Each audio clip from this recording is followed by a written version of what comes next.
ওই যে কথায় বলে না, শাকের মধ্যে পুঁই আর মাছের মধ্যে রুই। দেশের জনপ্রিয় সুস্বাদু পুষ্টিকর শাকের মধ্যে অন্যতম হচ্ছে পুঁই শাক। আমরা বাজারে সারা বছরই কম বেশি পুঁই শাক পেয়ে থাকি। আমরা নানান রকমভাবে এই পুঁই শাকের পদ রান্না করতে পারি। যেমন ইলিশ মাছের মাথা দিয়ে পুঁই শাক, আবার অনেকে চিংড়ি দিয়েও পুঁই শাক করেন। আবার বড় মাছের মাথা দিয়েও আমরা খুব সুস্বাদু একটি পদ বানিয়ে থাকি। নানা ধরনের ভিটামিন সমৃদ্ধ এই শাক একদিকে যেমন আমাদের রোগ প্রতিরোধে সাহায্য করে, অন্যদিকে ত্বকের সৌন্দর্য বাড়াতেও ভূমিকা রাখে। পুঁই শাকে জলের পরিমাণ অনেক বেশি থাকায় আমাদের জলের ঘাটতিও মেটাতে পারে এই পুঁই শাক। ফলিক অ্যাসিডের পরিমাণও বেশি। পুঁই শাকে ভিটামিন এ ও ভিটামিন সি রয়েছে, যেটা আমাদের ত্বক ভালো রাখতে সাহায্য করে এবং রোগ প্রতিরোধ ক্ষমতাও বাড়ায়, আর চোখের দৃষ্টিশক্তি ভালো রাখতেও সাহায্য করে। পুঁই শাকে প্রচুর ফাইবার থাকায় আমাদের হজমে সহায়তা করে, কোষ্ঠকাঠিন্য দূর করে, আবার কোলন ক্যান্সারের মতন রোগও প্রতিরোধ করতে পারে। পুঁই শাকে ক্যালোরির পরিমাণ কম থাকায় আমাদের ওজন নিয়ন্ত্রণ করতেও এটি সহায়ক। প্রাণীজ প্রোটিনের পরিবর্তে অনেকেই উদ্ভিদ থেকে প্রাপ্ত প্রোটিন গ্রহণ করতে আগ্রহী, বিশেষ করে যারা ডায়েট করেন।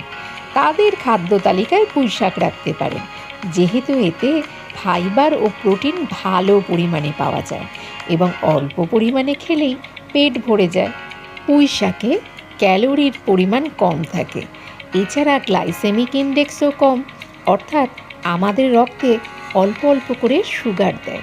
তাই ডায়াবেটিসের রোগীরাও পুঁই শাক খেতে পারেন। পুঁই শাকে তো জলের পরিমাণ বেশি আছে, তাই এটা আমাদের জলের ভারসাম্য বজায় রাখতে সাহায্য করে থাকে। পুঁই শাক সাধারণত পুষ্টিকর শাক, তবে নির্দিষ্ট কিছু ক্ষেত্রে এবং পরিমাণে অতিরিক্ত খেয়ে ফেলার কারণে অনেক সমস্যারও সৃষ্টি হতে পারে। যেমন দেখুন, পুঁই শাক হলো অ্যালার্জিক। এটি সবার জন্য উপযোগী নাও হতে পারে, বিশেষ করে যাদের অ্যালার্জির প্রবণতা আছে তাদের জন্য পুঁই শাক অ্যালার্জেটিক প্রতিক্রিয়ার কারণ হতে পারে।